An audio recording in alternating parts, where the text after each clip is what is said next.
মহালয়ার ভোর মানেই রেডিওর সামনে বসা আর ভেসে আসা সেই অদ্ভুত জাদুকরী কণ্ঠস্বর, যে কণ্ঠে জেগে ওঠে দেবী দুর্গা, যে কণ্ঠে বাঙালির ভোর হয় ভক্তির সুরে। সেই মানুষটি হলেন বীরেন্দ্রকৃষ্ণ ভদ্র। কিন্তু কে তিনি, কেন তিনি আজও মহালয়ার সমর্থক হয়ে আছেন? চলো আজ আমরা তার অজানা কাহিনী শুনি।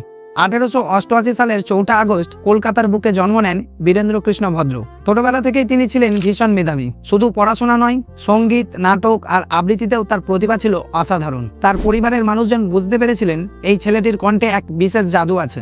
কলেজে পড়াশোনার পাশাপাশি তিনি যোগ দেন নাট্যমঞ্চে। অভিনয়, আবৃত্তি আর কণ্ঠ সাধনা তাকে ধীরে ধীরে এক নতুন পরিচয়ের দিকে ঠেলে নিয়ে যাচ্ছিল।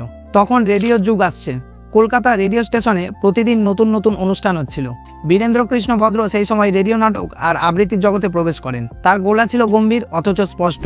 শ্রোতারা বলতো যেন দেবদূতের কণ্ঠে শোনা যাচ্ছে শাস্ত্রপাঠ। ধীরে ধীরে তিনি হয়ে উঠলেন রেডিও নাটকের পরিচিত মুখ, অথবা বলা ভালো পরিচিত কণ্ঠ। 1931 সাল আকাশবাণী কলকাতা একটি বিশেষ অনুষ্ঠান শুরু করে, মহিষাসুর মর্দিনী। মহালয়ার ভোরে দেবী দুর্গার আগমনী বার্তা বাঙালিকে শোনানো হবে কণ্ঠে, সুরে, সঙ্গীতে। আর এখানেই আসে বীরেন্দ্রকৃষ্ণ ভদ্র। সেই বিখ্যাত লাইন, আশ্বিনের শারদ প্রাতে। যখন তার গোলা থেকে বের হলো, তখন থেকে বাঙালির শারদীয়া শুরু মানেই হয়ে গেল বীরেন্দ্রকৃষ্ণ ভদ্রর কণ্ঠ। তিনি শুধু আবৃত্তি করতেন না, প্রতিটি শব্দে দেবীর আহ্বানের শক্তি যেন মিশে যেত। এই প্রোগ্রামের সুরকার ছিলেন পঙ্কজ কুমার মল্লিক।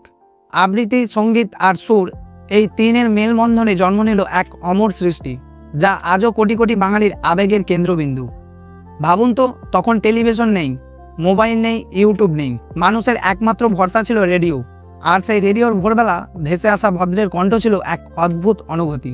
গ্রাম থেকে শহর, সব জায়গায় মানুষ রেডিওর সামনে ভিড় জমাতো শুধু এই কণ্ঠ শোনার জন্য। অনেক বাঙালির কাছে আজও মহালয়া মানেই শুধু ভদ্রের কণ্ঠস্বর। এমনকি বিদেশে থাকা বাঙালিরাও সেই ভোরের রেডিও অনুষ্ঠানকে মনে করে আবেগে ভেসে যান। তার কণ্ঠের সাথে জড়িয়ে আছে দেবী দুর্গার আগমন, শারদীয়ার আনন্দ আর এক বিশাল সাংস্কৃতিক ঐতিহ্য। কিন্তু বন্ধুরা, সবসময় কাহিনী মসৃণ ছিল না। 1976 সালে আকাশবাণী কর্তৃপক্ষ সিদ্ধান্ত নেয় মহিষাসুর মর্দিনী অনুষ্ঠানে নতুনভাবে রেকর্ডিং করা হবে। ভদ্রবাবুর কণ্ঠ সরিয়ে আনা হবে নতুন আবৃত্তিকার। কিন্তু বাঙালি সেটা মেনে নিতে পারেনি। ভক্তদের প্রবল প্রতিবাদের মুখে কর্তৃপক্ষ বাধ্য হয় আবার ভদ্রবাবুর পুরনো রেকর্ডিং চালাতে। এতে বোঝা যায় তিনি শুধু একজন আবৃত্তিকার ছিলেন না, তিনি ছিলেন এক আবেগ, এক সংস্কৃতি, এক প্রতীক।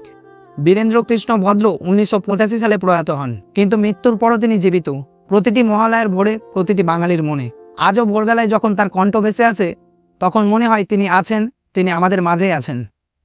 যতদিন বাঙালির ঘরে দুর্গাপূজা হবে, ততদিন ভদ্রবাবুর কণ্ঠ অমর হয়ে থাকবে। বন্ধুরা, আজ আমরা জানলাম এক অমর কণ্ঠের গল্প। বীরেন্দ্রকৃষ্ণ ভদ্র শুধু একজন আবৃত্তিকার ছিলেন না, তিনি ছিলেন বাঙালির আত্মার প্রতিধ্বনি। আপনাদের কি মনে হয় আগামী প্রজন্মও কি তার কণ্ঠকে একইভাবে স্মরণ করবে? কমেন্টে জানাতে ভুলবেন না। আর যদি ভিডিওটি ভালো লেগে থাকে তবে শেয়ার করুন, যাতে সবাই জানতে পারে বীরেন্দ্রকৃষ্ণ ভদ্রর গল্প।